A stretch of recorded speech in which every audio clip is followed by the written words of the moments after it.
The Odyssey by Homer. Book 2.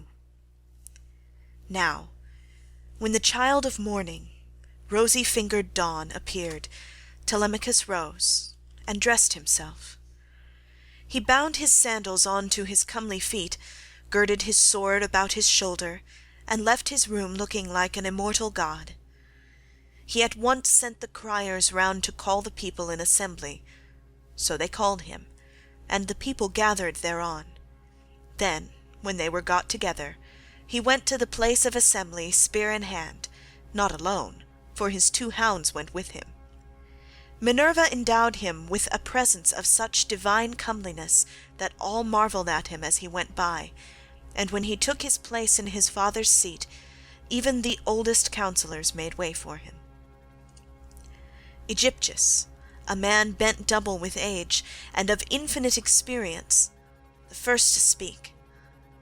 His son Antiphus had gone with Ulysses to Iliad, land of noble steeds, but the savage Cyclops had killed him when they were all shut up in the cave, and had cooked his last dinner for him. He had 3 sons left, of whom 2 still worked on their father's land, while the third, Eurynomus, was one of the suitors. Nevertheless, their father could not get over the loss of Antiphus, and was still weeping for him when he began his speech. "Men of Ithaca," he said, "hear my words. From the day Ulysses left us, there has been no meeting of our counsellors until now. Who then can it be, young or old, that finds it so necessary to convene us? Has he got wind of some host approaching, and does he wish to warn us? Or would he speak on some other matter of public moment? I am sure he is an excellent person, and I hope Jove will grant him his heart's desire." Telemachus took this speech as of good omen, and rose at once, for he was bursting with what he had to say. He stood in the middle of the assembly, and the good herald Pisanor brought him his staff. Then turning to Aegyptius, "Sir," said he, "it is I, as you will shortly learn, who have convened you, for it is I who am the most aggrieved. I have not got wind of any host approaching about which I would warn you, nor is there any matter of public moment on which I would speak. My grievance is purely personal, and turns on 2 great misfortunes which have fallen upon my house. The first of these is the loss of my excellent father, who was chief among you all here present, and was like a father to every one of you. The second is much more serious, and ere long will be the utter ruin of my estate. The sons of all the chief men among you are pestering my mother to marry them against her will. They are afraid to go to her father Icarius, asking him to choose the one he likes best, and to provide marriage gifts for his daughter. But day by day they keep hanging about my father's house, sacrificing our oxen, sheep, and fat goats for their banquets, and never giving so much as a thought to the quantity of wine they drink. No estate can stand such recklessness. We have now no Ulysses to ward off harm from our doors, and I cannot hold my own against them. I shall never all my days be as good a man as he was. Still I would indeed defend myself if I had power to do so, for I cannot stand such treatment any longer. My house is being disgraced and ruined. Have respect, therefore, to your own consciences and to public opinion. Fear too the wrath of heaven, lest the gods should be displeased and turn upon you. I pray you by Jove and Themis, who is the beginning and the end of counsels, do not hold back, my friends, and leave me single-handed, unless it be that my brave father Ulysses did some wrong to the Achaeans which you would now avenge upon me by aiding and abetting these suitors. Moreover, if I am to be eaten out of house and home at all, I had rather you did the eating yourselves, for I could then take action against you to some purpose, and serve you with notices from house to house till I got paid in full, whereas now I have no remedy." With this Telemachus dashed his staff to the ground, and burst into tears. Everyone was very sorry for him, but they all sat still, and no one ventured to make him an angry answer, save only Antinous, who spoke thus. "Telemachus, insolent braggart that you are, how dare you try to throw the blame upon us suitors? It is your mother's fault, not ours, for she is a very artful woman. These 3 years past, and close on 4, she has been driving us out of our minds by encouraging each one of us and sending him messages without meaning one word of what she says. And then there was that other trick she played on us. She set up a great tambour frame in her room, and began to work on an enormous piece of fine needlework. "Sweethearts," said she, "Ulysses is indeed dead. Still, do not press me to marry again immediately. Wait, for I would not have skill in needlework perish unrecorded, till I have completed a pall for the hero Laertes, to be in readiness against the time when death shall take him. He is very rich, and the women of the place will talk if he is laid out without a pall." This was what she said, and we assented, whereon we could see her working on her great web all day long, but at night she would unpick the stitches again by torchlight. She fooled us in this way for 3 years, and we never found her out, but as time wore on and she was now in her 4th year, one of her maids, who knew what she was doing, told us, and we caught her in the act of undoing her work, so she had to finish it, whether she would or no. The suitors therefore make you this answer, that both you and the Achaeans may understand. Send your mother away, and bid her marry the man of her own and of her father's choice. For I do not know what will happen if she goes on plaguing us much longer with the airs she gives herself on the score of accomplishments Minerva has taught her, and because she is so clever. We never yet heard of such a woman. We know all about Tyro, Alcmena, Mycenae, and the famous women of old, but they were nothing to your mother, any one of them. It was not fair of her to treat us in that way, and as long as she continues in the mind with which heaven has now endowed her, so long shall we go on eating upon your estate, and I do not see why she should change, for she gets all the honour and glory, and it is you who pay for it, not she. Understand then that we will not go back to our lands, neither here nor elsewhere, till she has made her choice, and married some one or other of us." Telemachus answered, "Antinous, how can I drive the mother who bore me from my father's house? My father is abroad, and we do not know whether he is alive or dead. It will be hard on me if I have to pay Icarius the large sum which I must give him if I insist on sending his daughter back to him. Not only will he deal rigorous with me, but heaven will also punish me, for my mother, when she leaves the house, will calf on the Erinyes to avenge her. Besides, it would not be a creditable thing to do, and I will have nothing to say to it. If you choose to take offence at this, leave the house and feast elsewhere at one another's houses, at your own cost, turn and turn about. If, on the other hand, you elect to persist in sponging upon one man, heaven help me, but Jove shall reckon with you in full, and when you fall in my father's house there shall be no man to avenge you."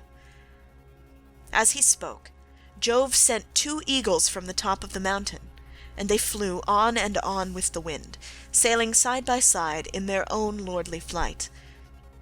When they were right over the middle of the assembly, they wheeled and circled about, bearing the air with their wings and glaring death into the eyes of them that were below. Then, fighting fiercely and tearing at one another, they flew off towards the right over the town. The people wondered as they saw them, and asked each other what this might be. Whereon Halitherses, who was the best prophet and reader of omens among them, spoke to them plainly and in all honesty, saying, "Hear me, men of Ithaca, and I speak more particularly to the suitors, for I see mischief brewing for them. Ulysses is not going to be away much longer. Indeed, he is close at hand to deal out death and destruction, not on them alone, but on many another of us who live in Ithaca. Let us then be wise in time, and put a stop to this wickedness before he comes. Let the suitors do so of their own accord, it will be better for them, for I am not prophesying without due knowledge. Everything has happened to Ulysses as I foretold when the Argives set out for Troy, and he with them. I said that after going through much hardship and losing all his men, he should come home again in the 20th year, and that no one would know him, and now all this is coming true." Eurymachus, son of Polybus, then said, "Go home, old man, and prophesy to your own children, or it may be worse for them. I can read these omens myself much better than you can. Birds are always flying about in the sunshine somewhere or other, but they seldom mean anything. Ulysses has died in a far country, and it is a pity you are not dead along with him, instead of prating here about omens and adding fuel to the anger of Telemachus, which is fierce enough as it is. I suppose you think he will give you something for your family, but I tell you, and it shall surely be, when an old man like you, who should know better, talks a young one over till he becomes troublesome, in the first place his young friend will only fare so much the worse. He will take nothing by it, for the suitors will prevent this, and in the next we will lay a heavier fine, sir, upon yourself than you will at all like paying, for it will bear hardly upon you. As for Telemachus, I warn him in the presence of you all to send his mother back to her father, who will find her a husband, and provide her with all the marriage gifts so dear a daughter may expect, till we shall go on harassing him with our suit, for we fear no man, and care neither for him, with all his fine speeches, nor for any fortune-telling of yours. You may preach as much as you please, but we shall only hate you the more.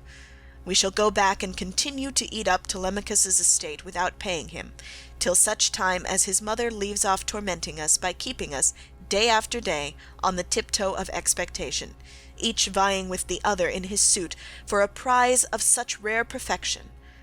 Besides, we cannot go after the other women whom we should marry in due course, but for the way in which she treats us. Then Telemachus said, Eurymachus, and you other suitors, I shall say no more, and entreat you no further, for the gods and the people of Ithaca now know my story. Give me then a ship and a crew of 20 men to take me hither and thither, and I will go to Sparta and to Pylos in quest of my father who has so long been missing. Someone may tell me something, or, and people often hear things in this way, some heaven-sent message may direct me. If I can hear of him as alive and on his way home, I will put up with the waste you suitors will make for yet another 12 months. If on the other hand I hear of his death, I will return at once, celebrate his funeral rites with all due pomp, build a barrow to his memory, and make my mother marry again. With these words he sat down, and Mentor, who had been a friend of Ulysses, and had been left in charge of everything with full authority over the servants, rose to speak. He then, plainly and in all honesty, addressed them thus. Hear me, men of Ithaca. I hope that you may never have a kind and well-disposed ruler any more, nor one who will govern you equitably. I hope that all your chiefs henceforward may be cruel and unjust, for there is not one of you but has forgotten Ulysses, who ruled you as though he were your father. I am not half so angry with the suitors, for if they choose to do violence in the naughtiness of their hearts, and wager their heads that Ulysses will not return, they can take the high hand and eat up his estate. But as for you others, I am shocked at the way in which you all sit still without even trying to stop such scandalous goings-on, which you could do if you chose, for you are many, and they are few. Leocritus, son of Evenor, answered him, saying, Mentor, what folly is all this, that you should set the people to stay us? It is a hard thing for one man to fight with many about his victuals. Even though Ulysses himself were to set upon us while we are feasting in his house, and do his best to oust us, his wife, who wants him back so very badly, would have small cause for rejoicing, and his blood would be upon his own head if he fought against such great odds. There is no sense in what you have been saying. Now, therefore, do you people go about your business, and let his father's old friends, Mentor and Halitherses, speed this boy on his journey, if he goes at all, which I do not think he will, for he is more likely to stay where he is till someone comes and tells him something. On this he broke up the assembly, and every man went back to his own abode, while the suitors returned to the house of Ulysses. Then Telemachus went all alone by the seaside, washed his hands in the grey waves, and prayed to Minerva. Hear me, he cried, you god who visited me yesterday, and bade me sail the seas in search of my father who has so long been missing. I would obey you, but the Achaeans, and more particularly the wicked suitors, are hindering me that I cannot do so. As he thus prayed, Minerva came up close to him in the likeness and with the voice of Mentor. Telemachus, said she, if you are made of the same stuff as your father, you will be neither fool nor coward henceforward, for Ulysses never broke his word, nor left his work half done. If then you take after him, your voyage will not be fruitless. But unless you have the blood of Ulysses and of Penelope in your veins, I see no likelihood of your succeeding. Sons are seldom as good men as their fathers.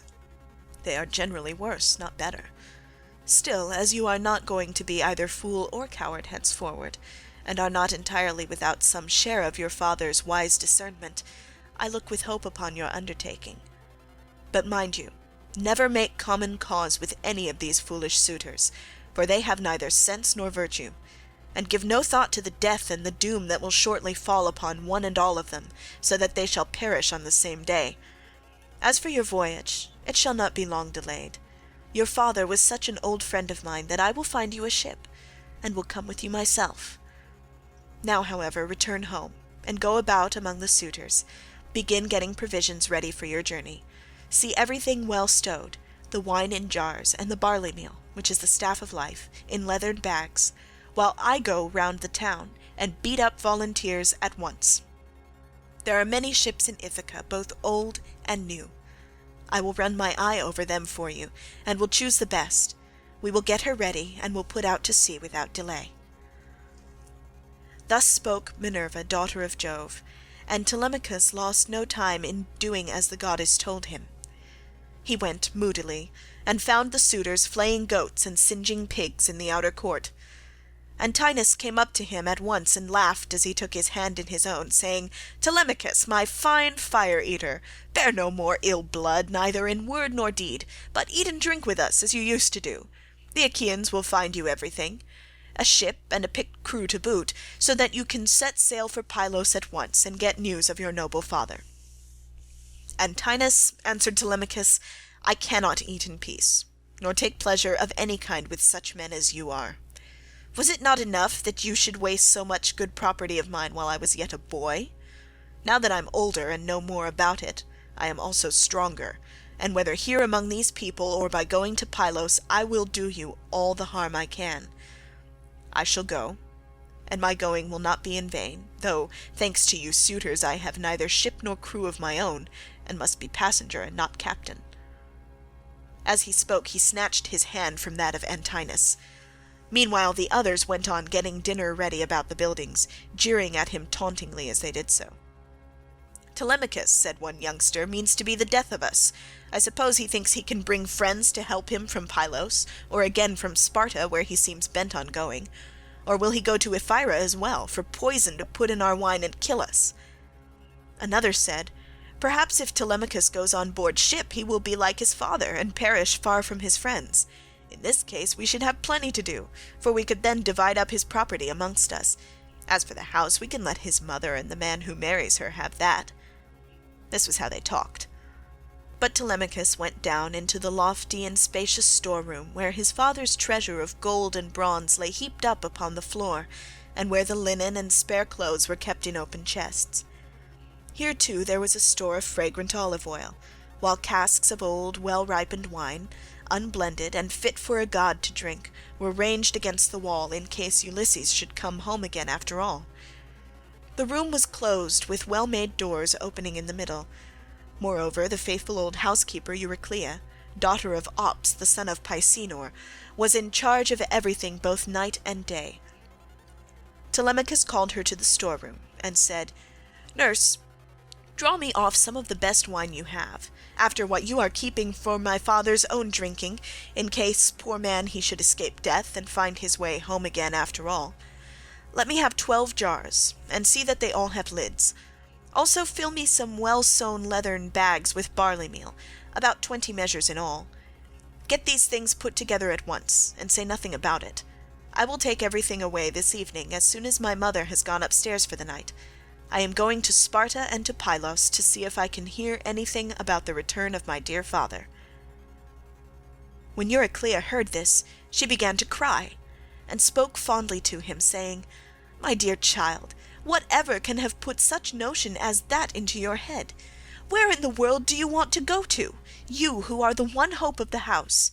Your poor father is dead and gone in some foreign country, nobody knows where, and as soon as your back is turned, these wicked ones here will be scheming to get you put out of the way, and will share all your possessions among themselves. Stay where you are, among your own people, and do not go wandering and worrying your life out on the barren ocean." "Fear not, nurse," answered Telemachus. "My scheme is not without heaven's sanction.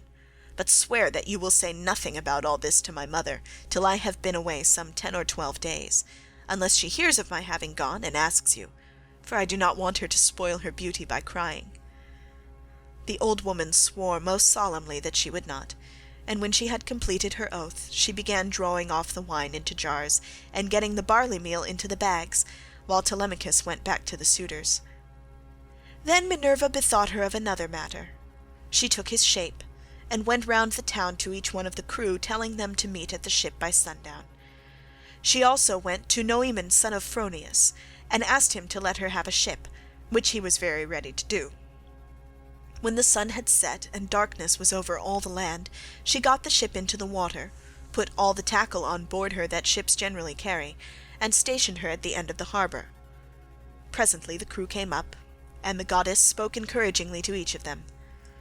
Furthermore, she went to the house of Ulysses, and threw the suitors into a deep slumber. She caused their drink to fuddle them, and made them drop their cups from their hands, so that, instead of sitting over their wine, they went back into the town to sleep, with their eyes heavy and full of drowsiness. Then she took the form and voice of Mentor, and called Telemachus to come outside. "Telemachus," said she, "the men are on board and at their oars, waiting for you to give their orders, so make haste, and let us be off." On this she led the way, while Telemachus followed in her steps. When they got to the ship, they found the crew waiting by the waterside, and Telemachus said, "Now, my men, help me to get the stores on board. They are all put together in the cloister, and my mother does not know anything about it, nor any of the maidservants except one." With these words he led the way, and the others followed after.